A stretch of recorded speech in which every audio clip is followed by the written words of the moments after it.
మరో mid day breaking చూస్తే సంగారెడ్డి జిల్లా అమీన్పూర్ మండలంలో 3 ప్రాంతాల్లో హైడ్రా కూల్చివేతలు కొనసాగుతున్నాయి. కిష్టారెడ్డిపేటలో అక్రమంగా నిర్మించిన కేఏ రెసిడెన్సీ, క్రిస్టల్ డెవలపర్స్ భవనంలో ఉన్న వారిని హైడ్రా అధికారులు ఖాళీ చేయించారు. మరోవైపు పేదల ఇళ్ల జోలికి వెళ్లకుండా హైడ్రా ఆపరేషన్ చేపట్టింది. ఐలాపురంలో మొత్తంగా 1263 ఎకరాల ప్రభుత్వ భూమి ఉంటే అందులో 860 ఎకరాల భూమి కాపాడుతున్నామని చెబుతోంది ప్రభుత్వం. 863 ఎకరాల భూమి విలువ 15,000 కోట్లకు పైగా ఉంటుందని అధికారులు అంచనా వేస్తున్నారు. మరోవైపు హైడ్రా చర్యలతో ఐలాపూర్, రాజగోపాల్ నగర్ లేఅవుట్ వాసులు హర్షం వ్యక్తం చేస్తున్నారు. ఆనందోత్సవాలతో బాణాసంచా పేలుస్తూ సంబరాలు చేసుకున్నారు. ప్రస్తుతం ఫీల్డ్లో మా కరెస్పాండెంట్ కుమార్ లైవ్లో సిద్ధంగా ఉన్నారు. కుమార్, ఇంకా కూల్చివేతలు కొనసాగుతున్నాయా? ఏం చెప్తున్నారు స్థానికులు? Thank you Satish. హైడ్రా ఏదైతే భారీ ఆపరేషన్ అయితే చేపట్టింది, అయితే ఈరోజు ఉదయం 6 గంటల నుంచి కూడా ఇటు సంగారెడ్డి జిల్లాలో అమీన్పూర్ ప్రాంతంలోని ఏదైతే కూల్చివేతలు అయితే చేపట్టారు. అయితే ముఖ్యంగా 1263 ఎకరాలకు సంబంధించి హైడ్రా స్వాధీనం చేసుకోవడానికి ఈరోజు ఉదయం నుంచి ఆపరేషన్ అయితే ప్రారంభమైంది. సుమారు 1000 మంది హైడ్రా అధికారులు, 1000 మంది పోలీస్ బందోబస్తు మధ్య ఈ కూల్చివేతలు అయితే కొనసాగుతున్నాయని చెప్పొచ్చు. అయితే రెవెన్యూ, మున్సిపల్ అధికారులతో కలిసి హైడ్రా భారీ ఆపరేషన్ అయితే చేపట్టింది. ఐలాపురం తండాతో పాటు గ్రామంలో ఏదైతే ఇళ్ల జోలికి వెళ్లకుండా హైడ్రా చర్యలు తీసుకుంటుంది. అయితే పేదల ఇళ్ల జోలికి వెళ్లకుండా హైడ్రా ఈ ఆపరేషన్ చేస్తుంది. ముఖ్యంగా కోర్టు స్టే ఆర్డర్ ఉన్న నిర్మాణంలోని ముకీం అనే వ్యక్తి గెస్ట్ హౌస్తో పాటు ముకీం సోదరుడు అజీం నిర్మించిన 6 అంతస్తుల భవనాన్ని హైడ్రా అధికారులు అయితే తొలగిస్తున్నారు. అయితే తాండాలోని ఏదైతే నివాసాలతో పాటు ఐలాపురంలో ఇల్లు జోలికి వెళ్లకుండా ఖాళీ స్థలాలను కూడా స్వాధీనం చేసుకుంటున్నారు. అయితే ముఖ్యంగా ఏదైతే ఈ నివాసాల జోలికి వెళ్లకుండా మిగిలిన ఉన్న అంటే 1263 ఎకరాలు ఏదైతే సంబంధించి దాంట్లో 860 ఎకరాలు ప్రభుత్వ భూమిని హైడ్రా కాపాడుతుంది.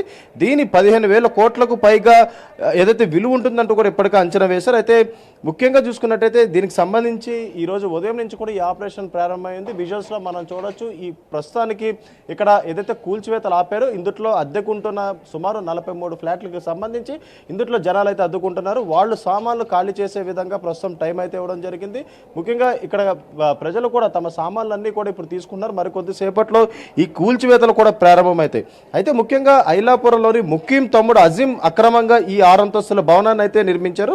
అయితే దీనికి అనుమతులు లేవు. అలాగే మరొక పక్క ఎఫ్టీఎల్ బఫర్ జోన్ ఉన్న నేపథ్యంలోనే దీనిని ప్రస్తుతం ఇప్పుడు కూలుతున్నారు. అయితే ముఖ్యంగా ఖాళీగా ఉన్న భవనాన్ని ప్రస్తుతం హైడ్రా అధికారులు కూడా తొలగించే ప్రయత్నాలు అయితే చేశారు. అయితే కొంతమందిని అప్పటికప్పుడు ఏదైతే అక్కడి నుంచి నివాసాల నుంచి ఇక్కడి నుంచి అయితే తరలించే ప్రయత్నం అయితే చేశారు. అయితే ముఖ్యంగా ఆక్రమణలపై హైడ్రా చర్యలు తీసుకోవడంతో ఇక్కడ స్థానికులు కూడా సంబరాలు చేసుకునే పరిస్థితి అయితే ఉంది. తమ లేఅవుట్లను కబ్జా చేసి అమ్మేసినట్లయితే తెలుస్తుంది. అయితే ముఖ్యంకి సంబంధించిన ఆక్రమణలు తొలగించినందుకు ఇటు హైడ్రా అధికారులు కూడా ధన్యవాదాలు తెలుపుతున్నారు. అయితే ఐలాపురం భూమిలో తమ లేఅవుట్లు కాపాడుకోవాలని కోర్టుకు వెళ్ళాం. అయితే కోర్టు తీర్పు కోసం ఎదురు చూస్తున్నామని తెలుస్తుంది. ఈలోగా ముఖ్యం అనే రౌడీ షీటర్ ఇక్కడ భూముల్ని ఏదైతే అమ్మేస్తున్నారంటూ కూడా ప్రస్తుతం చెప్పడం జరిగింది. అయితే ముఖ్యంతో కూడా నేర చరిత్ర ఉన్నట్లయితే తెలుస్తుంది. ఎంఏ ముఖ్యంపై 19 కేసులు నమోదైనట్లు తెలుస్తుంది. నోటోరియస్ క్రిమినల్గా కూడా తెలుస్తుంది. అయితే ప్రజాప్రతినిధులతో కలిసి సన్నిహిత సంబంధాలు కొనసాగిస్తూ ప్రభుత్వ భూమిని ఇష్టానుసారంగా 100 కోట్లుగా అమ్మి డబ్బు వెనకేసుకున్నాడు. అయితే ప్రభుత్వ భూమిని ఇష్టానుసారంగా తెగనమ్మి సొమ్ము చేసుకుని అలాగే డబ్బుతోని ఏదైతే పలు రాష్ట్రాల్లో ఆస్తులు కూడా సమకూర్చుకున్నట్లయితే తెలుస్తుంది. అయితే ముఖ్యంగా దీనికి సంబంధించి అంటే మాదాపూర్లోని 12 ఎకరాల సంబంధించి విషయంలో కూడా ముఖ్యం మీద నోటోరియల్ క్రిమినల్ కేసులు కూడా నమోదైనట్లయితే తెలుస్తుంది. అయితే ముఖ్యంగా ప్రస్తుతం తాజా ఆక్రమణల తొలగింపుపై ఎలాంటి స్టే లేనట్లు కూడా ఇప్పటికే హైడ్రా అయితే చెప్తుంది. ముఖ్యంగా అజీం ఆక్రమణ నిర్మాణంలో అద్దెకుంటున్నట్లు చూపించేందుకు కొంతమందిని ఇక్కడ ఉంచాడని, వాళ్ళని ఖాళీ చేసి వెళ్ళమని ఇప్పటికే హైడ్రా చెప్పింది. వాళ్లకు సమయం ఇచ్చి మళ్ళీ ఆక్రమణలు తొలగించే పనిలో హైడ్రా నిమగ్నం అవుతుందని తెలుస్తుంది. అయితే 2012లో 2025లో ఐలాపురం శాటిలైట్ ఫోటోలకు సంబంధించి 1998లో కూడా 2013లో కూడా హైకోర్టు స్టే ఇచ్చి యథాతథంగా ఉంచాలని తీర్పు చెప్పింది. అయితే ముఖ్యం కబ్జా చేసి అమ్మకాలు జరపడంతో ఈ నిర్మాణాలు విస్తరించినట్లు తెలుస్తుంది. ఇప్పుడు ఈ ఏదైతే నివాసాల జోలికి వెళ్లకుండా అంటే అక్కడ కట్టుకున్న వాళ్ళ జోలికి వెళ్లకుండా ఖాళీగా భూమిని హైడ్రా కాపాడుతుంది. అయితే ముఖ్యంగా ఏదైతే దీనికి సంబంధించి ఇప్పటి వరకు కూడా ఏదైతే సగం వరకు కూడా ఇక్కడ చుట్టుపక్కల అంటే ఈ బిల్డింగ్కి సంబంధించి బయటవన్నీ కూడా ఇప్పటికే తొలగించడం జరిగింది. అయితే ఇందులో ఉన్న సామాన్లు అన్నీ కూడా ప్రస్తుతం ఏదైతే అందులో నివాసం ఉంటున్న వాళ్ళందరినీ కూడా అక్కడి నుంచి హైడ్రా అధికారులు తీసుకోమని ప్రస్తుతం కొద్ది సమయం అయితే ఇచ్చారు.